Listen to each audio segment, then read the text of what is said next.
One of the things that'll also get mixed in here is the slant height of a cylinder. I didn't realize when I took this picture that it has slant height as an S. It's not an S. It's going to be an L whenever you see a slant height. If I go back real quick to the cone formula, which is right here, you notice that it has this L in it, and then it has right there slant height. So that's what L is. It's the slant height. It is the height down this side right here. Okay. A cone has a height, which it has called the altitude here. I'm going to label it also the height. So it has a height and a slant height. You've got to keep those things straight. What will happen here sometimes is the radius, the height, and the slant height form a right triangle, which means you can use this, a squared, b squared, and c squared, from that right triangle to find missing dimensions that you may or may not need. Okay, so Pythagorean theorem fits there.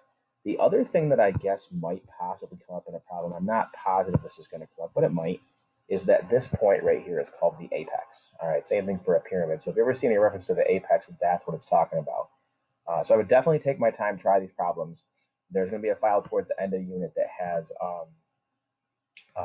old IBE problems on these because they can get fairly involved in terms of being long. They're not that complex, but they can be long in terms of, they can be involved in terms of being very long problems and having multiple parts.